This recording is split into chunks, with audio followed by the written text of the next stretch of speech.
Ce que nous avons dit dans notre communiqué, que nous répétons pour que tout le monde comprenne, c'est qu'il y a eu une crise post-électorale. Certains d'entre vous, peut-être vous tous, vous avez marché avec nous dans les rues de Bamako.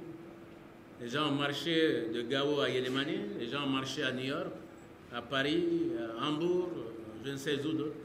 Ça a duré 6 à 7 mois pour dire que les élections présidentielles ont été en hold-up, qu'il y a eu la tricherie, que c'est une équipe de voleurs qui était au pouvoir.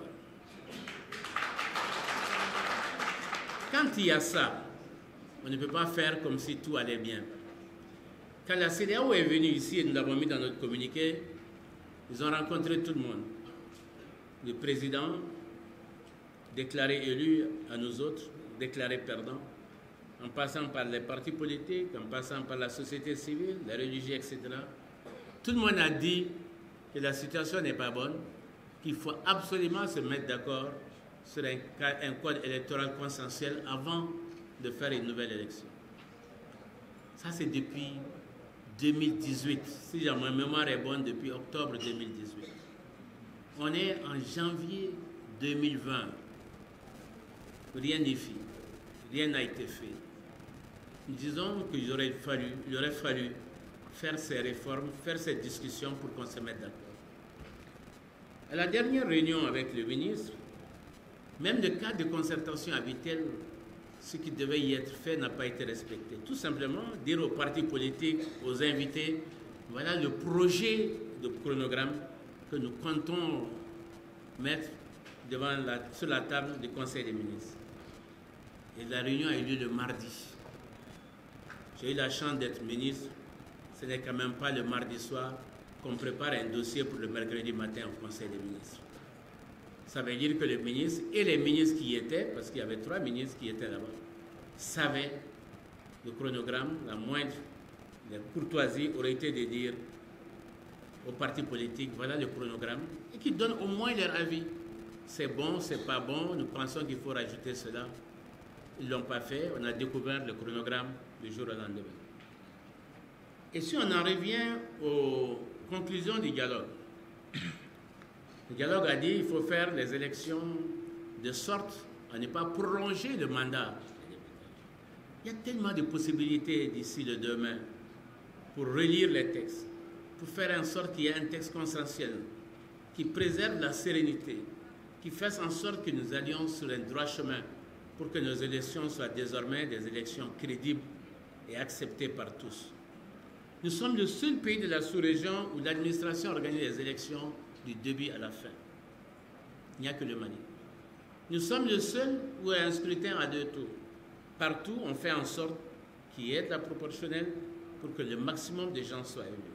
Nous sommes le seul qui, pour une voix, dans une circonscription, vous pouvez perdre 7 députés. L'occasion était bonne de revoir tout ça. Revoir les procurations. Il y a eu 11% de procurations sur les votes derniers. La norme internationale est de 2%. Il y a plus de 500 000 doublons dans le fichier.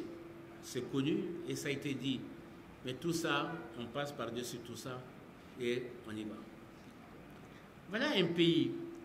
Dans la première république, les 2 dernières années, il n'y avait pas de députés. La deuxième république de Moussa Traoré, de 68 à 79, il n'y avait pas de députés. La période intérimaire d'Ahmed Toumani Touré dans la transition, 14 mois, il n'y avait pas de députés.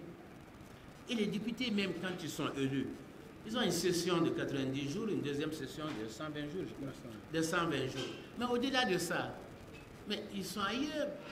Et si le gouvernement a besoin de prendre une loi, le président fait une ordonnance. Qu'est-ce que ça nous coûte de prendre le temps de ces 2 mois pour relire correctement le code électoral, de nous mettre d'accord, quitte à repousser de 15 jours, 1 mois, l'élection, tout en sachant et acceptant que le mandat est fini, qu'il n'y a plus de députés.